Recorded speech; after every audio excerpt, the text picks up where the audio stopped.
नमस्कार, अस्सलाम वालेकुम, सत श्री अकाल, जय झूलेलाल। मैं हूं जी प्रेम बटलानी और आप देख रहे हैं हालात हाज़रा का प्रोग्राम।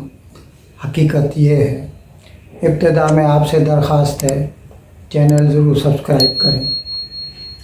नाज़रीन, आज से 29 दिसंबर से हिंदुस्तान और ऑस्ट्रेलिया के बीच में जो मुआहदा हुआ था फ्री ट्रेड एग्रीमेंट का, और जिसे नाम दिया गया था economic cooperation and trade agreement, या हम उसे थोड़े में एकता भी कह सकते हैं, तो ये आज से अमल में आ गया।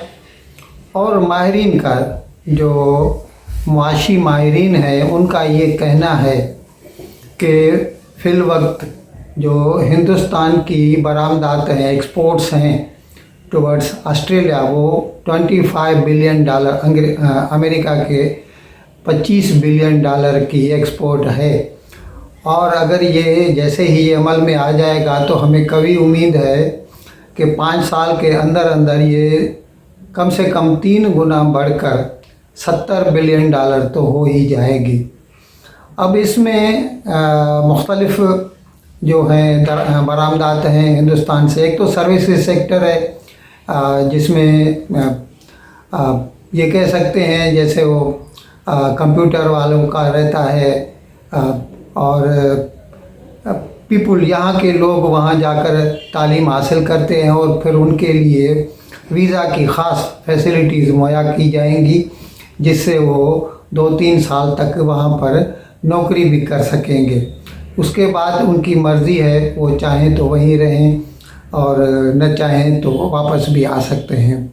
अच्छा, इसके साथ दूसरी हिंदुस्तान की जो ख़ास बरामदात हैं वो है टेक्सटाइल, रेडीमेड गारमेंट्स।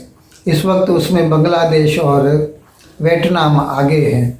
हिंदुस्तान या ऑस्ट्रेलिया जितना भी टेक्सटाइल या रेडीमेड इंपोर्ट करता है, उसका हिंदुस्तान उसे 5% इस वक्त दे रहा है।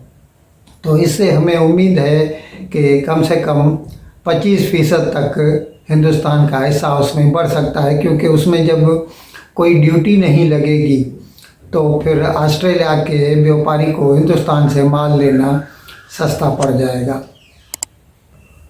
नाज़रीन, कल पाकिस्तान के वज़ीर ख़ज़ाना जनाब इसाक डार ने एक प्रेस कॉन्फ्रेंस की और उसमें उसने कहा कि ये जो डूम्सडे प्रेडिक्शन कर रहे हैं कि पाकिस्तान डिफ़ॉल्ट कर लेगा, उसकी जो भी पेमेंट्स हैं टुवर्ड्स अदर कंट्रीज़, उसमें वो डिफ़ॉल्ट करेगा जिस तरह श्रीलंका कर चुका है।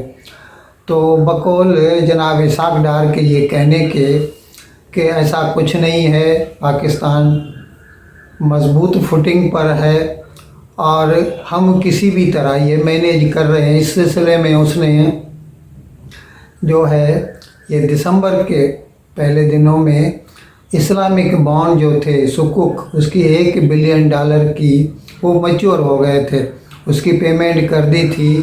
तो जनाब इसाक डार ने कहा कि हमने वो मैच्योरिटी से पहले, यानी वक्त से पहले ही उनकी अदायगी कर दी थी। तो इसीलिए फिर उन्होंने अपने नुक्ताचीनी का निशाना बनाया सूडो इंटेलेक्चुअल्स को।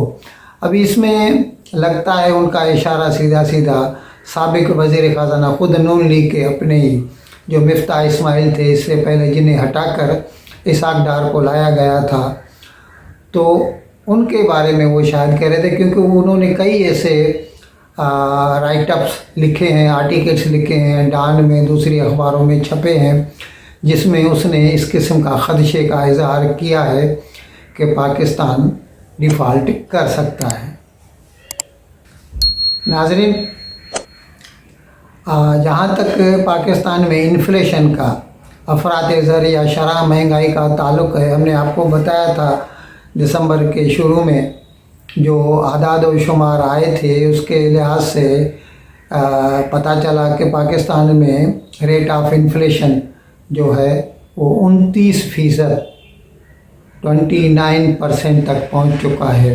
पिछले महीने यानी नवंबर में ये 27% था, और जब इमरान खान से नून लीग ने ये हुकूमत ली थी तकरीबन 8 महीने के 8.5 महीने हो गए, तो उस वक़्त 17% थी। तो हालत ख़राब से ख़राब तर होती जा रही है। और ये जो रेट ऑफ इन्फ्लेशन है ना, इसका सबसे ज़्यादा जो शिकार है ना वो अशियाए खुर्दनी है, यानी खाने पीने की अशिया, जिसमें सब्ज़ियाँ आती हैं, आटा आता है। अभी ये आटा तो एकदम बेसिक नीड है, वो उस वक़्त तकरीबन 50 रुपये किलो था, अभी आटा 140 रुपये किलो तक पहुंच गया है, चक्की का आटा जो है। और सरकारी तौर पर जो मतलब फराहम किया जाता है, तो उसका जो भाव बता रहे हैं उन्होंने 40 किलो का भाव 4,300, यानी 110 रुपये 8 रुपया समझो हो गया ये जो है। तो भी ख़ासा महंगा है, आम आदमी के पहुंच से बाहर है। लेकिन हम आपको ये बता रहे हैं कि पाकिस्तान में क्योंकि इस साल एक तो फ्लड बहुत आए, सैलाब आया, सैलाब की वजह से जो खड़ी फसलें थी वो बर्बाद हो गई, और स्टोर्ड जो फूड ग्रेन्स थे उनको भी नुकसान पहुंचा। अच्छा, इसके साथ साथ यूक्रेन के ऊपर जो रूस ने हमला कर दिया, तो उसकी वजह से अभी दुनिया पूरी में यही 2 ममालिक हैं जो गंदम का ज़्यादा से ज़्यादा एक्सपोर्ट करते हैं, यानी यूक्रेन और रूस। और दोनों की तरफ से जो है पहले 5-7 महीने तो एकदम बंद ही हो गई एक्सपोर्ट अनाज की। अभी 1.5 महीना हुआ है, तुर्की ने मीडिएशन की और फिर एक माहदा हुआ जिसकी रूस से फिर यूक्रेन को यह इजाज़त दी गई कि वो ब्लैक सी के थ्रू अपनी अनाज की एक्सपोर्ट कर सकता है। लेकिन उसके बावजूद जो है उसका भाव अभी $370 जो है फ़ी मीट्रिक टन हो गया है। यानी इस लिहाज से वो 100 रुपये में तो ख़ुद पाकिस्तान को गंदम पड़ रही है। फिर अभी उसके ऊपर जो है अखराजात, ट्रांसपोर्ट, फिर आटा बनाना, और फिर वो मिलर्स को जो कमीशन मिलती है वो सभी पकड़ें तो 130 तक जा पहुंचता है ये आटा।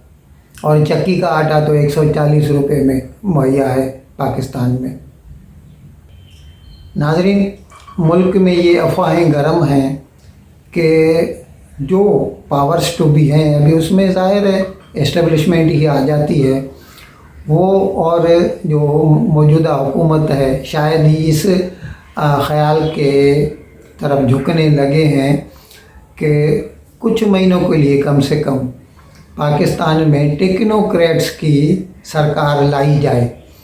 क्योंकि बावजूद इसके कि 8-8.5 महीने से जो ये डेमोक्रेटिक गवर्नमेंट है पार्लियामेंट को वोट के थ्रू पावर में आई है, लेकिन ये भी संभाल नहीं सकते। रुपए की कीमत बदस्तूर गिरती जा रही है, अनाज महंगा होता जा रहा है, सब्जियां महंगी होती जा रही हैं, गोश्त महंगा होता जा रहा है। तो इसीलिए ये लोग ये सोच रहे हैं कि क्यों ना कुछ वक्त के लिए ही सही, अभी उसके लिए क्या है कि अगर सिर्फ 3 माह के लिए ऐसी कोई गवर्नमेंट लाई जाए तो मौजूदा आइन में उसका प्रोविज़न है। लेकिन अगर उससे ज़्यादा वक्त के लिए टेक्नोक्रेट की गवर्नमेंट लाई जाए तो फिर उसके लिए पाकिस्तान के कॉन्स्टिट्यूशन में, जो कि इस वक्त 73 का कॉन्स्टिट्यूशन पाकिस्तान में राइज है, उसमें फिर अमेंडमेंट करना पड़ेगी। लेकिन अभी इसके बारे में अभी तक सिर्फ अफवाहें हैं, कोई ऐलान नहीं हुआ।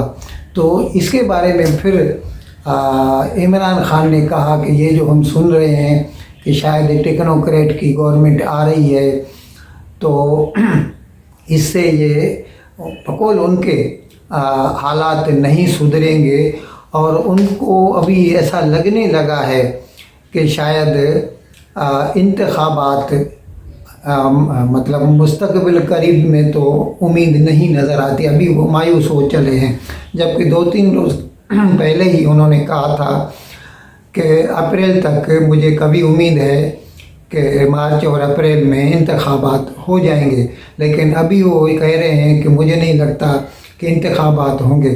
اچھا، پھر اس کے ساتھ ساتھ پھر وہی پرانی باتیں، وہی باجوہ کے اوپر الزام لگانا کہ باجوہ نے پاکستان پیپلز پارٹی کے ساتھ ڈیل کی تھی۔ کوئی ثبوت نہیں دیا انہوں نے ڈیل کی تھی اور ایک طرح سے اس کو NRO دے دیا، کیونکہ ان کے اوپر جو بھی کیسز تھے وہ ان کو دھیما کر دیا گیا نیب میں، نیشنل اکاؤنٹیبلٹی بیورو میں۔ اور ابھی بھی وہ کہہ رہے ہیں کہ یہ جو عمران خان ابھی بھی یہ کہہ رہے ہیں کہ پاکستان پیپلز پارٹی کی طرف سے یا خود وزیر اعظم شہباز شریف کی طرف سے یہ مانگ کی جا رہی ہے کہ اپوزیشن یعنی PTI یا عمران خان ان کے ساتھ مل بیٹھیں، اور جس طرح 2007 میں بے نظیر بھٹو اور نواز شریف کے درمیان جو ہے میثاق جمہوریت ہوا تھا، جس میں دونوں نے اپنے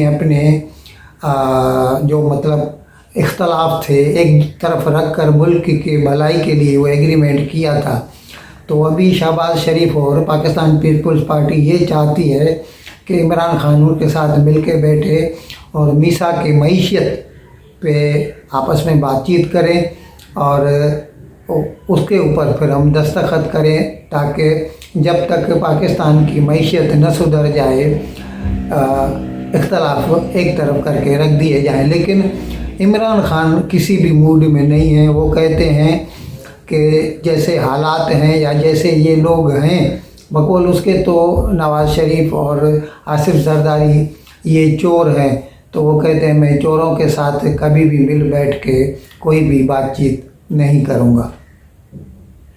ان الفاظ کے ساتھ آج کا پروگرام ختم کرنے کی میں آپ سے اجازت چاہتا ہوں، لیکن وداع لینے سے پہلے ایک مرتبہ پھر آپ سے میری درخواست ہے کہ جس کسی صاحب یا صاحبہ نے اب تک ہمارے اس چینل کو سبسکرائب نہیں کیا، ازرائے کرم اس کو جلد سے جلد سبسکرائب کریں، پروگرام کو لائک کریں، شیئر کریں اور گھنٹی کا بٹن دبانا نہ بھولیں۔ بہت بہت شکریہ۔ خدا حافظ۔